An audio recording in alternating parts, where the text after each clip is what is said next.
Hello बेटा। तो class 12th के लेक्चर में एक बार द कॉमर्स हब एवं उसकी पूरी टीम के तरफ से मैं शिवम तिवारी आप सभी का हार्दिक स्वागत है, अभिनंदन करता हूँ। जैसा कि हम लोग पढ़ रहे थे, अपना बीकॉम का भी टॉपिक चल रहा है, क्लास 12 का भी टॉपिक चल रहा है। तो आज क्लास 12 के टॉपिक में एक हम लोग बहुत ही मोस्ट इंपॉर्टेंट चैप्टर को डिस्कस करेंगे, जिसका नाम है इशू ऑफ शेयर। तो ध्यान रखोगे, यहाँ पर कंपनीज अकाउंट में सेकेंड पार्ट जो है आपका बुक्स का, यहीं से स्टार्ट कर रहे हैं हम लोग। तो ध्यान देंगे, सबसे पहले कंपनीज अकाउंट में इशू ऑफ शेयर चैप्टर है और इसका वेटेज आपके पेपर में कम से कम 8 मार्क्स का है। ठीक है, तो आप इसको बहुत कायदे से पढ़ेंगे और ध्यान देंगे। ठीक है, तो आइए हम लोग बात करते हैं सबसे पहले यहाँ पर कंपनीज अकाउंट में इशू ऑफ शेयर का। तो सबसे पहले आप जानोगे इशू ऑफ शेयर में मीनिंग ऑफ कंपनी। ठीक है, तो जब भी हम लोग बात करते हैं मीनिंग ऑफ कंपनी की, तो कंपनी की जो मीनिंग होती है हम लोग इसको दो पार्ट में पढ़ते हैं। पहले एक पढ़ते हैं according to the companies act 2013, है ना, कंपनीज एक्ट 2013 के अकॉर्डिंग। ठीक है, और दूसरा पढ़ते हो अकॉर्डिंग टू दी वर्ड्स। ये आप पहले कह सकते हो अकॉर्डिंग टू वर्ड है, दूसरा आप पढ़ सकते हो अकॉर्डिंग टू कंपनीज एक्ट 2013, और तीसरा होगा अकॉर्डिंग टू कोई भी साइंटिस्ट। ठीक है, या जो आपके ऑर्थर हैं उनकी बात हम लोग यहाँ पर करने वाले हैं। तो जब भी हम लोग बात करेंगे अकॉर्डिंग टू वर्ड, कंपनी में दो वर्ड है, कम प्लस पेन्स। ठीक है, तो यहां पर देखोगे कम का मतलब क्या है, टुगेदर विथ, साथ साथ जहां पर बात की जाती है। और आप पेन्स का मतलब क्या होता है, पीस ऑफ ब्रेड की बात की जाती है। ठीक है ना, तो ध्यान रखोगे कंपनीज। ठीक है, कम प्लस पेन्स का मतलब क्या हो गया आपका, जब लोग पहले के समय में साथ में बैठ के खाना खाते थे तो उसको हम लोग नाम देते थे कंपनी। और करेंट टाइम में इसी सिनेरियो को चेंज कर दिया गया है और नाम दे दिया गया है कंपनी का, जब लोग साथ में कारोबार करते हैं। ठीक है, तो ध्यान रखिएगा, जब वो टू और मोर पार्टीज बैठ के अपने अमाउंट को शेयर करके या कैपिटल को इन्वेस्ट करके साथ में बिजनेस सेटअप करती है, उसी प्रोसेस को यहां पर कंपनी का नाम दिया गया है। ठीक है, फिर इसी के साथ हम लोग आ जाएंगे, इधर देखेंगे अकॉर्डिंग टू कंपनीज एक्ट 2013। ठीक है, ये क्या कहता है, एक्ट क्या कहता है हमारा, देखेंगे यहां पर जब बात आप करते हो तो वो कहता है कंपनी मींस द कंपनीज। ठीक है ना, ये कहता है company means the company which is incorporated under this act और एनी प्रीवियस लॉ। ठीक है, तो ध्यान रखोगे कंपनी का मतलब एक ऐसी कंपनी से है जो करेंट के कंपनी एक्ट के अकॉर्डिंग या कोई प्रीवियस में कंपनी एक्ट रहा हो तो उसके अकॉर्डिंग वो स्टेब्लिश किया गया हो। ठीक है, तो सभी लोग ध्यान रखेंगे, ठीक है, कि करेंट टाइम का जो एक्ट है वो द कंपनीज एक्ट 2013 है और प्रीवियस का जो हमारा एक्ट है द कंपनीज एक्ट 1956 है। ठीक है, तो इसमें आप ध्यान रखेंगे कि कंपनी की जो डिफिनीशन बताई गई है वो सेक्शन 2 क्लॉज 20 में बताई गई है अकॉर्डिंग टू कंपनीज एक्ट 2013। ठीक है, तो यहां पर आपको समझ में आ गया होगा, company means the company which is incorporated under this act और एनी प्रीवियस लॉ। ठीक है, तो ध्यान रखोगे प्रीवियस लॉ क्या था हमारा, द कंपनीज एक्ट 1956 था, उसके अकॉर्डिंग भी या उसको भी समय समय पर चेंज किया गया था, उसके अकॉर्डिंग जो कंपनियां थी उनको भी कंपनी की संज्ञा दी गई है। ठीक है, तो आगे बढ़ेंगे इसके बाद, इन दोनों के बाद हम लोग डिफिनीशन को क्लियरेंस करने के लिए on the basis of features के बेस पर, उसके कैरेक्टरिस्टिक्स के बेस पर कंपनी के मीनिंग को क्लियर करने का प्रयास कर रहे हैं। देखिए यहां पर बताया गया company is an artificial judicial person. Company क्या है, एक आर्टिफिशियल, आर्टिफिशियल का मतलब क्या होता है, मैन मेड, जुडिशियल जिसको क्या है, लॉ मान्यता दे रहा है। फिर तीसरा क्या है, जो पर्सन माना गया है। A company is an artificial judicial person have a separate legal entity. Separate legal entity means, ध्यान रखिए, पार्टनरशिप फर्म की अपनी बहुत बड़ी डिमेरिट थी, है ना।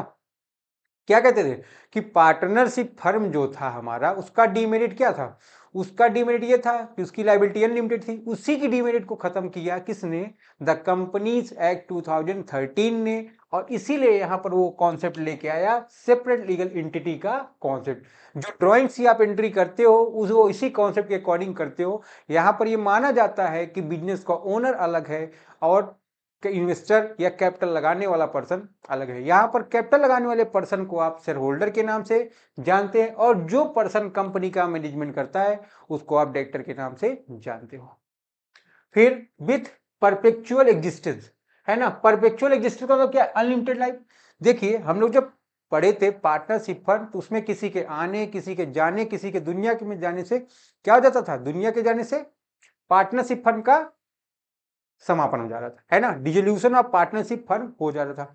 तो ध्यान रखोगे, इसीलिए सेपरेट लीगल एग्जिस्टेंस के साथ साथ परपेचुअल एग्जिस्टेंस का कॉन्सेप्ट लेके कंपनी आई। फिर हिज शेयर वर फुली ट्रांसफरेबल, ठीक है ना।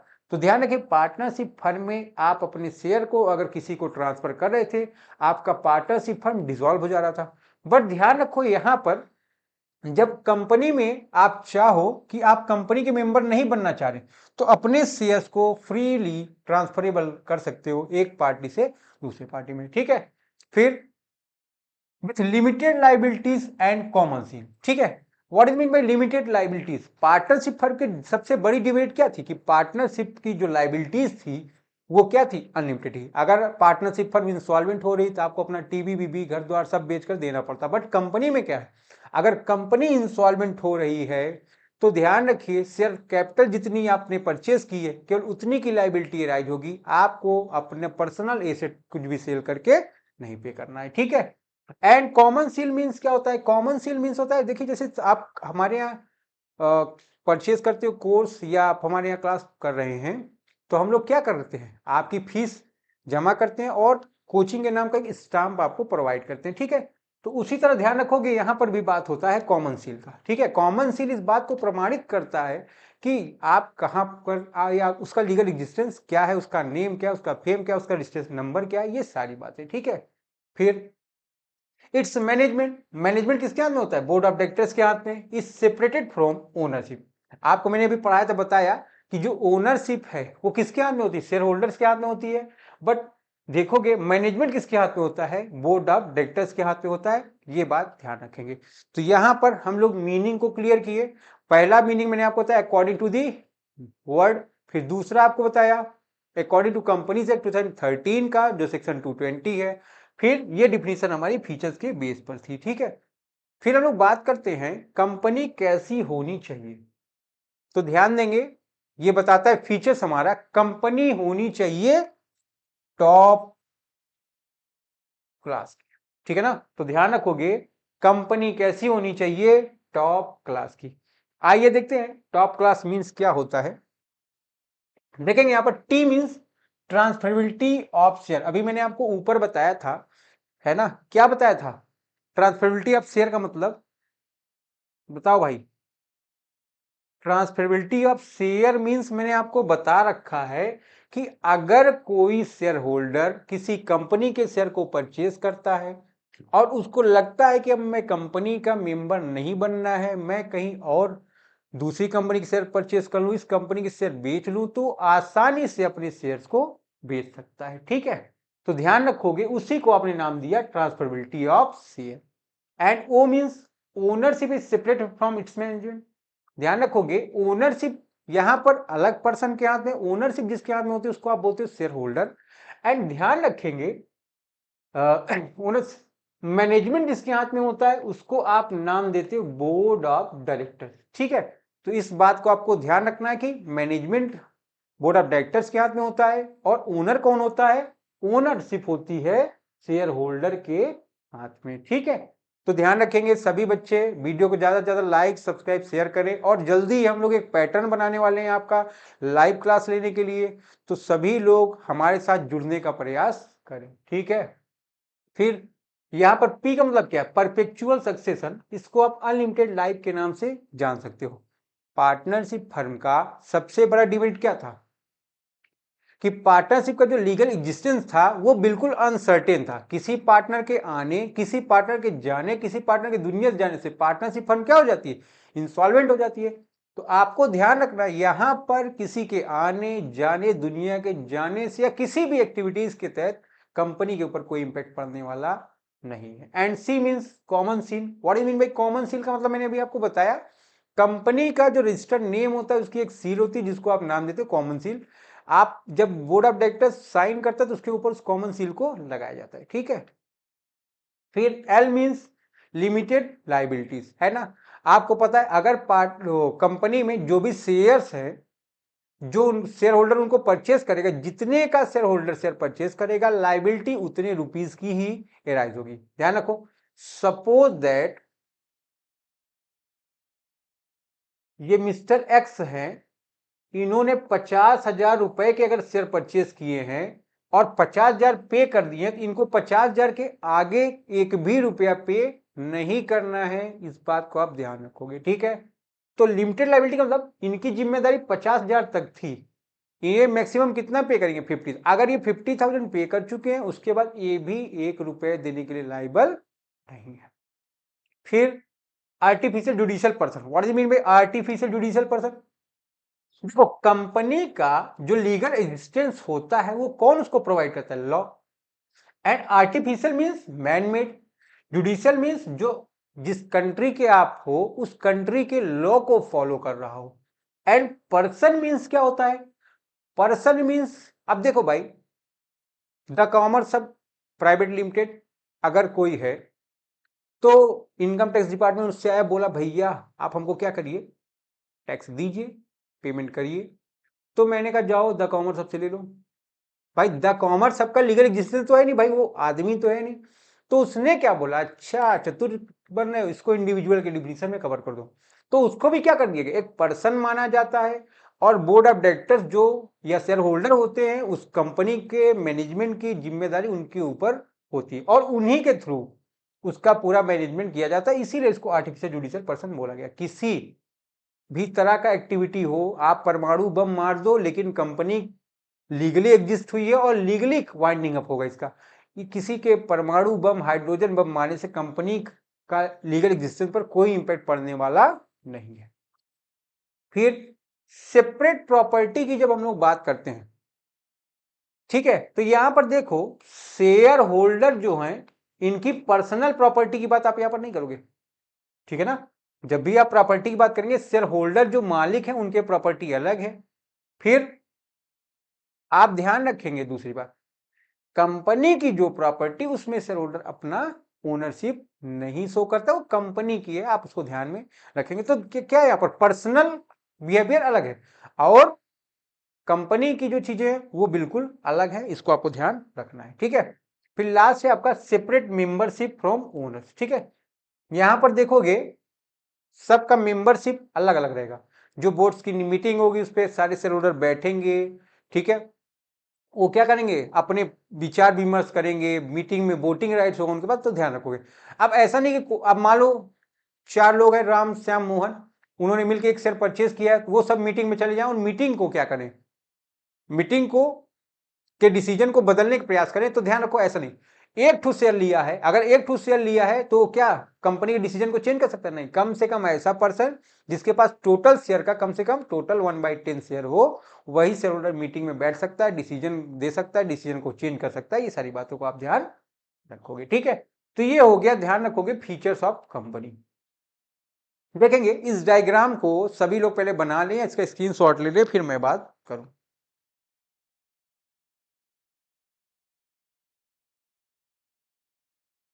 इसका भी ले लेंगे नीचे। चलिए मैं इस पूरे डायग्राम को एक साथ स्क्रीन पर लाने का प्रयास करता हूं। चलो आ गया, ठीक है। सभी लोग ध्यान देंगे, ये कंपनी है, ध्यान रखो, कंपनी का नाम है एक्स लिमिटेड, कंपनी का नाम है एक्स लिमिटेड। तो कंपनी स्टेब्लिश हो गई है, कंपनी को स्टेब्लिश कर दिया गया है, ठीक है। तो कंपनी स्टेब्लिश कौन करता है? कंपनी को स्टेब्लिश करने वाले पर्सन को आप प्रमोटर बोलते हो।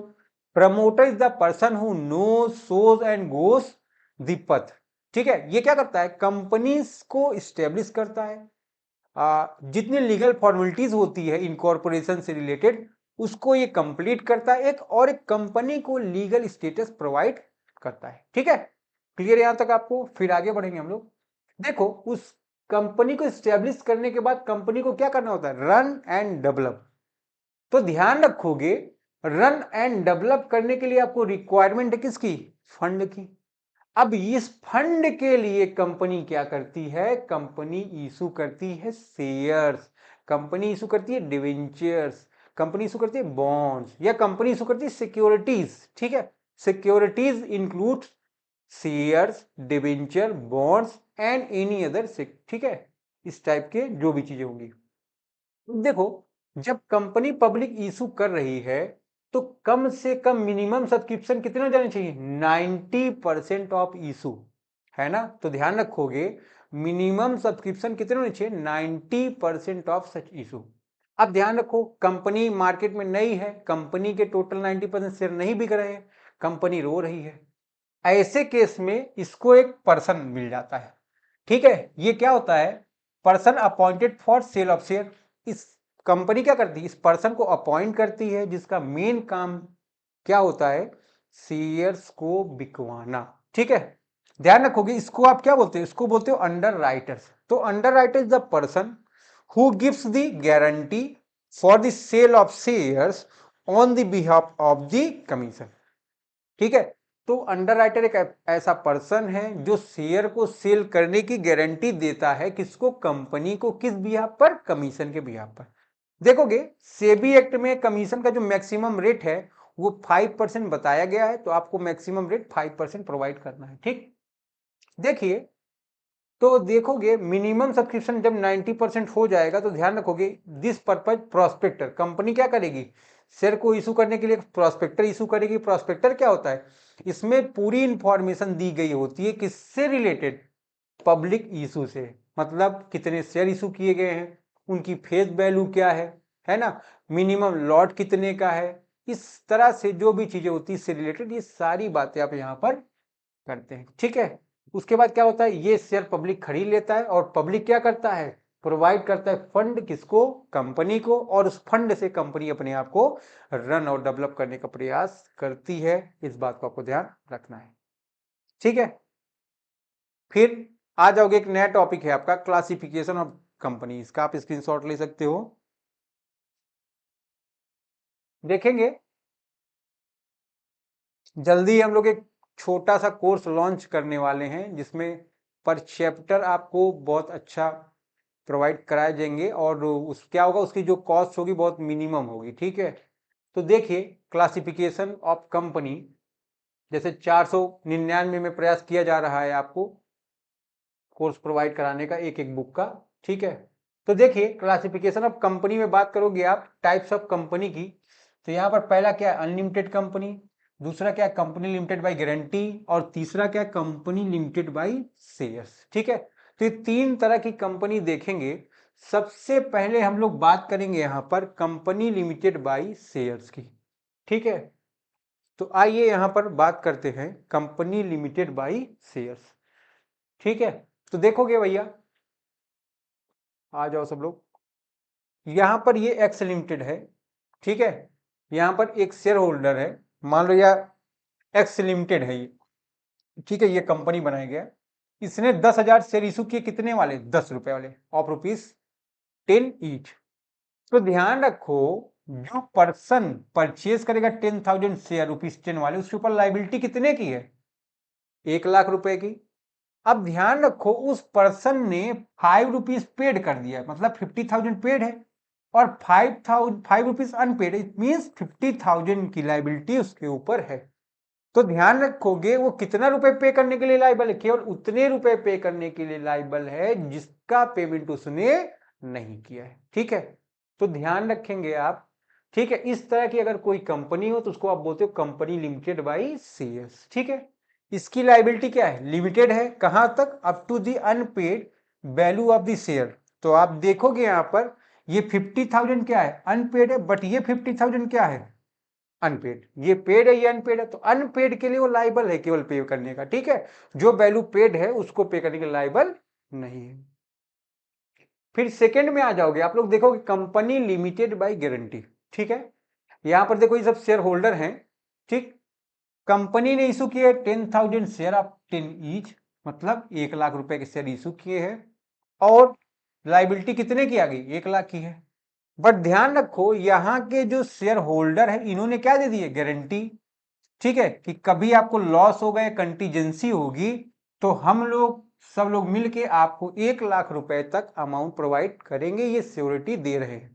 ठीक है, तो ध्यान रखो कि जहां पर आप अपना जितना शेयर परचेस किए हो उससे ज्यादा पेमेंट करने के लिए या शेयर को छोड़कर कुछ एक्स्ट्रा अमाउंट पे करने के लिए आप गारंटी देते हो, तो इस तरह की कंपनी को आप नाम देते हो लिमिटेड बाई गारंटी।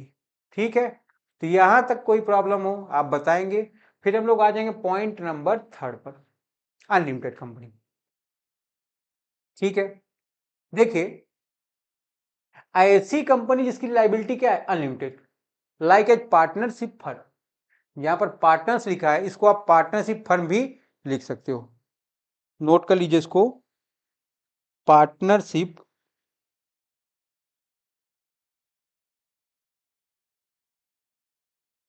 फर्म। ठीक है, यहां से भी आ सकता है एमसीक्यूज आपके लिए, एमसीक्यूज आपके लिए बन रहा है, ध्यान रखोगे, जल्दी आपके सामने प्रेजेंट होने वाला है। ठीक है, तो ध्यान रखोगे यहां पर ये जो कंपनी की लाइबिलिटी क्या है, like a partnership firm, but present time में इस तरह की कंपनी का एग्जिस्टेंस नहीं है, मतलब इस तरह की कंपनियों को अब खत्म कर दिया है। किसने खत्म कर दिया, कंपनीज एक्ट 2013 ने। ठीक है, तो ध्यान रखोगे। आ जाते हैं आगे, बात करते हैं हम लोग कंपनी लिमिटेड बाई शेयर्स पर। ठीक है, इसको फर्दर क्लासिफाई किया गया 3 पार्ट में, पहला प्राइवेट कंपनी, दूसरा पब्लिक कंपनी और तीसरा 1% कंपनी। ठीक है, तो लिमिटेड बाई शेयर्स में आ जाएंगे पहले पे, जिसका नाम है प्राइवेट कंपनी। सभी लोग इसका स्क्रीनशॉट ले सकते हो। ठीक है, ध्यान रखेंगे हम लोग प्राइवेट कंपनी क्या होती है। आ जाते हैं हम लोग सबसे पहले, देखिए प्राइवेट कंपनी की जब डिफिनीशन हम लोग पढ़ेंगे तो ध्यान रखोगे, सबसे पहले देखोगे सेक्शन 2 क्लॉज 68। यहां पर private company means the company by it's AOA. ध्यान रखोगे, एओए का मतलब आर्टिकल ऑफ एसोसिएशन, एमओए का मतलब मेमोरेंडम ऑफ एसोसिएशन। ठीक है, तो ध्यान रखोगे private company means the company which is not a public company. ठीक है, हमारा कंपनीज एक्ट 2013 का सेक्शन 2 क्लॉज 68 क्या कहता है कि प्राइवेट कंपनी मतलब एक ऐसी कंपनी से है जो पब्लिक कंपनी नहीं है। इसके कहने का मतलब क्या, जो कंपनी पब्लिक कंपनी वो सभी कंपनियां प्राइवेट कंपनी है। ठीक है, बट इससे आपको क्लियरेंस मिल नहीं पाता है। फिर हम लोग क्या करते हैं, फीचर्स के बेस पे इसकी डिफिनीशन को कवर करते हैं और बताते हैं भैया सुनो, ऐसी कंपनी जिसके नंबर ऑफ मेंबर मिनिमम कम से कम 2 हैं और मैक्सिमम 200 हैं। ठीक है, जो क्या करता है, रिस्ट्रिक्ट करता है टी ऑब्लिक एफ। ध्यान रखना, अगर कहीं पर नोट्स में आपको टी ऑब्लिक एफ मिल रहा है, इसका मतलब क्या है, ट्रांसफर। ठीक है, तो ध्यान रखोगे restrict transfer to its share, जो अपने शेयर को ट्रांसफर करने के लिए रिस्ट्रिक्शन लगा रहा है कि वो अपना ट्रांसफर जनरल पब्लिक को नहीं कर सकता, बट अपने रिश्तेदार नातेदार को कर सकता है। Not invitation to the public, जो पब्लिक को इन्विटेशन अप्लाई नहीं कर सकता है, मतलब पब्लिक इशू नहीं कर सकता है। And word use with name private limited, और जो अपने नाम के साथ वर्ड यूज करता है प्राइवेट लिमिटेड, जिसमें number of minimum board of directors कितने हैं, 2। तो ये 5 कंडीशन अगर फुलफिल करता है तो कंपनी हो जाएगी आपकी प्राइवेट कंपनी। भैया पहला क्या, number of member minimum 2, maximum 200। फिर वो अपने शेयर को पब्लिक को ट्रांसफर नहीं कर सकता, पब्लिक को इनवाइट नहीं कर सकता है, अपने नाम के साथ वर्ड यूज करता है प्राइवेट लिमिटेड, और मिनिमम बोर्ड ऑफ डायरेक्टर्स 2। ठीक है, तो इस तरह की कंपनी को आप नाम दोगे प्राइवेट कंपनी। ठीक है, फिर सिक्योरिटीज में अभी मैं बता रहा था आपको, शेयर डिवेंचर बॉन्ड एक्सेट्रा सब आ जाएगा, जिसका मेन पर्पज होगा पब्लिक से फंड को रेज करना। ठीक है, आईपीओ का मतलब क्या होता है, इनिशियल पब्लिक ऑफर होता है, जब कंपनी फर्स्ट टाइम में शेयर को इशू करती है तो उसको आप आईपीओ नाम देते हो। ठीक है, चलिए देखिए पब्लिक कंपनी की यहां पर हम लोग बात कर रहे हैं। देखिए पब्लिक कंपनी की जब बात करते हो तो इसको डिफाइन किया गया सेक्शन 2 क्लॉज 71 में, बोला गया है public company means the company which is not a private company. Public company से आशय एक ऐसी कंपनी से है जो कि प्राइवेट कंपनी नहीं है। तो ध्यान रखो वहां पर क्या बोला गया था, private company means the company which is not a public company, मतलब ऐसी सभी कंपनियां जो पब्लिक कंपनी नहीं वो सब प्राइवेट कंपनी। और यहां पर क्या बोला गया, यहां पर बोला गया public company means the company which is not a private company, ऐसी कंपनी जो प्राइवेट कंपनी नहीं है वो सभी कंपनियां गवर्नमेंट कंपनी मानी जा रही। ठीक है, तो ऐसे भी आपको क्लियरेंस नहीं मिल पाता है, तो हम लोग फिर फीचर्स के बेस पे डिफिनीशन को कवर करते हैं। यहां पर देखते हैं ऐसी कंपनी जिसमें मिनिमम बोर्ड ऑफ डायरेक्टर्स कितने हैं, sorry minimum number of member कितने हैं, 7, एंड मैक्सिमम लिमिट नहीं है, अनलिमिटेड मेंबर्स हैं। जो अपने शेयर को फ्रीली ट्रांसफरेबल कर सकता है, जो पब्लिक को इनविटेशन दे सकता है, जो अपने नाम के साथ वर्ड यूज करता है लिमिटेड, जिसमें मिनिमम नंबर ऑफ डायरेक्टर्स कितने हैं 3, फिर से जिसमें minimum number of members 7, maximum पर कोई लिमिट नहीं, जो अपने शेयर को फ्रीली ट्रांसफरेबल कर सकता है, जो अब पब्लिक को इनवाइट कर सकता है, जो अपने नाम के साथ लिमिटेड वर्ड यूज करता है, और ध्यान रखो कि जिसमें number of minimum board of directors 3 होंगे, वो पब्लिक कंपनी मानी जाएगी। ठीक है, तो यहां तक सभी लोग ध्यान रखें, यहां तक कोई प्रॉब्लम हो बताएं, फिर हम लोग आगे बात करेंगे ओपीसी। पढ़िए भाई ओपीसी। देखिए 1% कंपनी की यहां पर बात करते हैं हम लोग। सेक्शन 2 क्लॉज 62 बात करता है and OPC means a private limited company with only 1% at its member. कहता है कि 1% एक ऐसी कंपनी है जो प्राइवेट कंपनी है और इसका मेंबर केवल एक सिंगल पर्सन होता है। ठीक है, तो देखेंगे ऐसे भी क्लियरेंस हमको कम आ पाया कि ये कंपनीज एक्ट 6 का जो सेक्शन है 262 के अकॉर्डिंग डिफिनीशन क्लियर किया है। बट फिर से हम लोग आते हैं अपने फीचर्स के बेस पर, क्लियरेंस लेते हैं। यहां पर देखो, member of OPC who is an Indian citizen and resident in India. तो देखोगे ओपीसी का मेंबर केवल वही पर्सन बन सकता है जो इंडियन सिटीजन हो। इंडियन सिटीजन मीन्स जो या तो खुद इंडिया में, या उसके मदर एंड फादर इंडिया में, या उसके ग्रैंडफादर इंडिया से बिलोंग करते हो। ठीक है, फिर दूसरी बात रेजिडेंट इंडिया, और इंडिया में रहता हो। रेजिडेंट इन इंडिया मीन्स वो प्रीवियस ईयर में 182 डेज इंडिया में रहा हो, तभी उसको आप क्या बोलोगे, रेजिडेंट। ठीक, फिर यहां पर जब मेंबर्स की बात करोगे, only 1% member as a member, work as a member. फिर यहां की जो paid up share capital 50 lakh है, वैसे अब इस प्रोविजन को खत्म कर दिया गया है।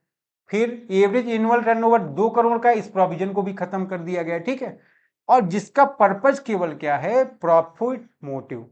ठीक है, अगर ध्यान रखो कि आप ओपीसी का सेटअप किए हैं तो ध्यान रखना है उसका केवल एक ही मोटिव होना चाहिए, that is only profit motive.